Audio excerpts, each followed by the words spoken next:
You're listening to the Loudmouth Radio Network. What's up, everybody? It is the time. You know it is, because you know what I'm going to say. We're on week 23, title 23, section 23 of 25 Motivational Tips to Supercharge 2024.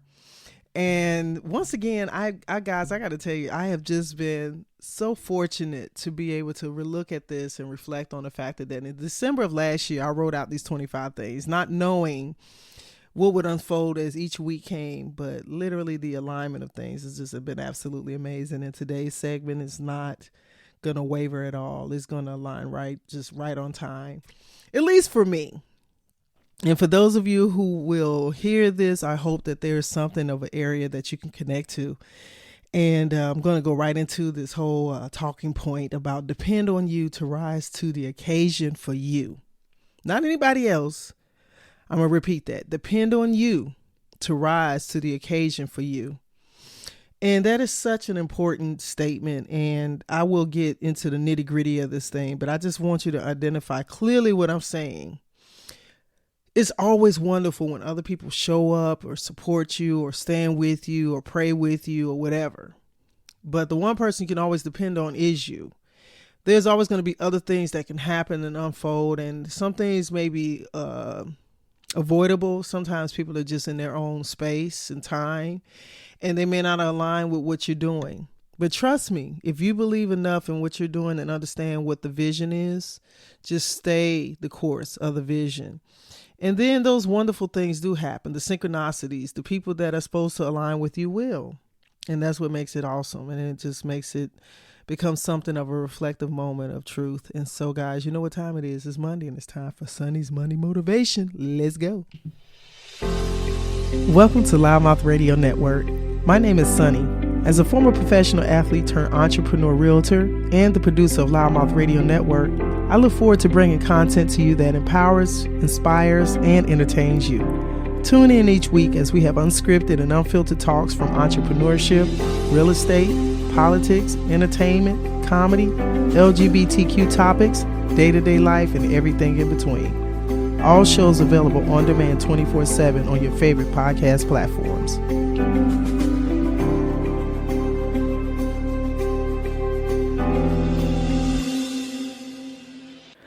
Center Temecula Valley areas and throughout the Inland Empire. Are you looking to become a homeowner in 2024? Register today for the New Home in the New Year seminar hosted by Sold by Sonny. Let's get you from rental to homeowner in the new year. Get the latest insight of down payment assistance programs, whether you purchased a home before or purchasing for the first time. We want to make sure you're provided with the necessary information needed for you to buy your new home in 2024. Look forward to seeing you there. Diamond Valley Lodge, the one-of-a-kind, unique, exotic dining experience for the whole family. Have dinner with real tigers at Diamond Valley Lodge's 100% safe, unique dinner party experience. Ever dined just feet away from a majestic Bengal tiger? Now you can. A magical evening under the stars with open-air seating in an exotic Zen garden, just feet away from some of the most majestic creatures on the planet. All crown jewels of nature. Dinners are served on Friday and Saturday, brunch on Sunday. Reservation only by calling 855-9-TIGERS or 951-390-2670 or visit diamondvalleylodge.com.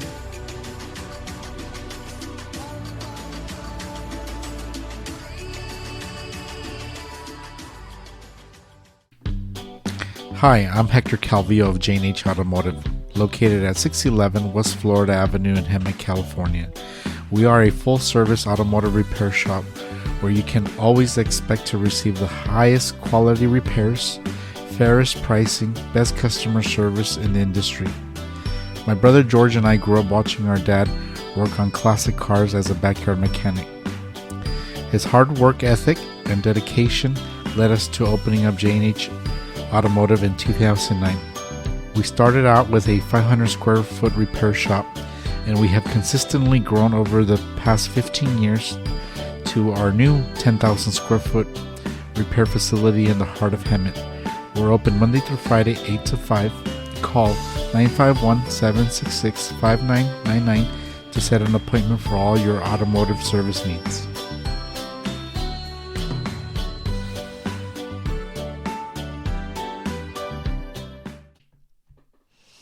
All right, we are on part 23. Depend on you to rise to the occasion for you. I don't know how that makes you feel when you hear that, but I definitely got a few things that I made note of as this title presented itself to me in my meditative time period. And I think that it just is a incredible way of reflecting on how you're progressing in your own path.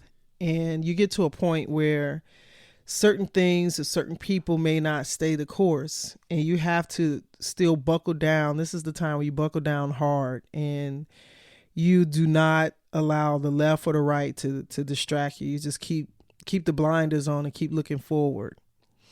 So the first talking point that I got that I'm going to share with you is reflective time about your personal attributes.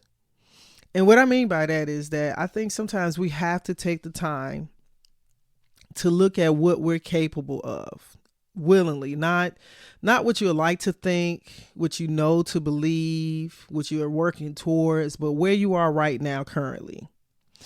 And when you can have those honest conversations, I think it allows you to know exactly where you are and what you need to work towards and what you need to work on. And it also gives you a measurement of your own development. It allows you to be able to look back and say, man, I remember when I was here.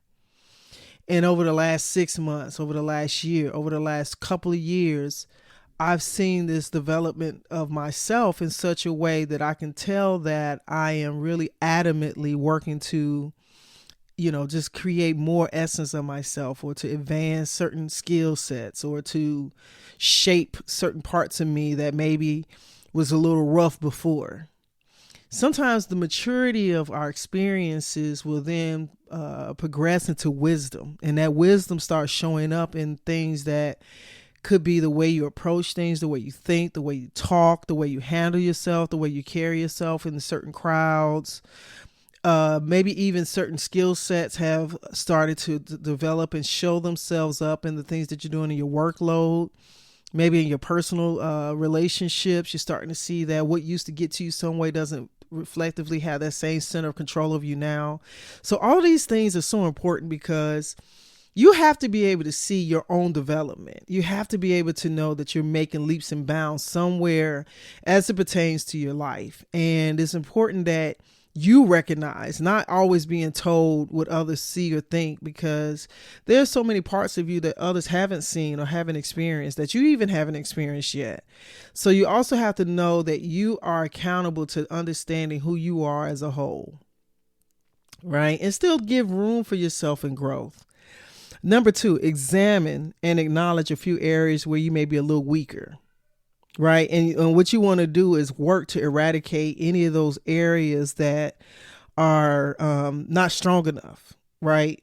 Anything that is a negative feeling towards those parts of you. Also, the reason why those feelings are happening is because you recognize that it's something weak and that it's something that needs to be matured or developed. In some animals, in some animalistic, not societies, I'm trying to get my thought together. Within the animal kingdom, there are some animals that when they see that their babies or that some of their pack may be weak, a lot of times those that are strong in the pack may either kill or harm the weaker one, right? And that in itself it kind of sort of shows up in the human race. People are able to recognize certain things about you. And unfortunately, you have a lot of people in the society that prey on those type of people too. And they'll look for those areas where they feel like they can manipulate you or work, or use something maybe that's not your strength and work and let them use it for their good. But it's not necessarily serving you the same way. And I'm not saying that anybody and everybody's out to get you. I'm not saying that. But there are times and situations, depending on what you're doing and at what time, whether it's in a societal way or if it's personal or business, those areas you have to sometimes protect until you can develop them more. So, there's certain industries that if you're not prepared to enter, you're not prepared to harness the reactiveness of what that industry or society of being can present, then it's sometimes best that you don't step into those arenas until you're ready. Right.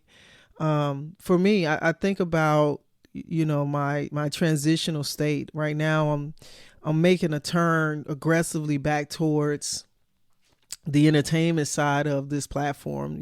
For me, Loudmouth has always been media marketing and entertainment. And the entertainment side for me has always been present. Even as this podcast has been going on for the last 11 years, it's still a form of entertainment. It's a form of media. It's a form of marketing. It embodies all of it. And one of my true loves, comedy and acting and just creative projects like that. I'm knee deep in a project that is challenging, and not challenging in a way that is not necessarily healthy, but there's sometimes working parts that makes bigger challenges. Sometimes there's people that make it bigger challenges. And so you have to recognize what you have as a vision for yourself and what you desire for yourself, that you got to keep on course. And you have to be able to maintain times and moments when things necessarily may not align, right? And I think the biggest thing is at the core of it, you got to not give up on yourself. That's what this is really about, not giving up on yourself. My last talking point that I'm going to close out with is working often to build up your abilities where you're weaker, each week, month, and notate your growth. And I've spoken on this before: journaling, blogging.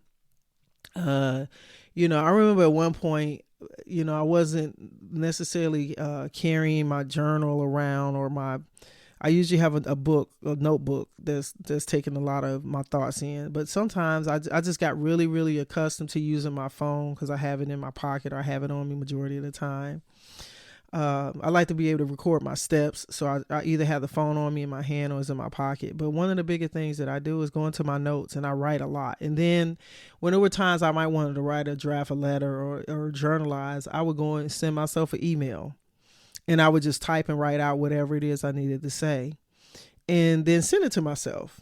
So then I had a record of it. It was, an outlet for me. It allowed me to be able to express whatever was on my mind. If I'm using my notes, it allows me to be able to write tips or bits, and especially like comedy. I've been working on a comedy series. So, when you get those bursts of inspirations, you sometimes got to jot them down because they'll leave your brain, especially if like most of us, we have so many active thoughts happening at any given time. So I've come to use my device in a very positive way of cataloging the things that I needed to have note of, or take down, or to cement, so that I could go back to it. And so I think that is also a part that you need to do with your own abilities and certain aspects of yourself, and take note. You have to recognize where you are, and also evaluate what it is that you're looking to accomplish. And sometimes you might want to have some accountability partners along the way. It's nothing wrong with that, but only you know who you can trust to talk to. Sometimes there's no one you need to talk to other than the Father above, and just let it, hone and hang there. But I do believe that it's important that we're taking notification of ourselves, because if you're not paying attention to yourself, you may not realize some of the ways you're carrying yourself. You may not recognize the conversations you're having. You may not even recognize sometimes that we're speaking negatively about things and we have a negative outlook. It could be frustration. It could be things that we're just, anxious about because maybe they haven't arrived for us yet. But you still have to take note of it. You have to recognize how your energy levels are presenting themselves to you and outwardly. And you know better than anybody else. If you walk into a room where there's been a lot of tension and maybe somebody has been arguing, or you've been in a space where people are arguing, that air don't feel good. It doesn't have a good space. It doesn't feel welcoming. It doesn't feel warm. So imagine if you're not taking the time to give yourself those types of notifications and those moments of timeouts and seeing, okay, what can I reflect on at this moment to make sure that I'm not participating in something that is not going to be a negative thing for me in my day. Like today's Monday, even though it's a holiday, a federal holiday, and And let me say this, my father was in the Navy, and I have friends, family, and distant relatives. We're honoring those who have lost their lives in serving our country, because it is Memorial Day Monday. So we want to make sure that we honor those who have been in the service and have stood in the service of lines of protecting our country and fighting these wars in different parts of the world. But just even with that, reflective time like today is a day of honoring those who have lost their lives. So for those of us who are alive, we ought to honor ourselves in the living and honor ourselves of our futures and use our past as a way of reflection. Guys, I appreciate you listening in, and you know what I always going to say to you: go and be great. Y'all have a wonderful work week. Bye.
You're listening to the Loudmouth Radio Network.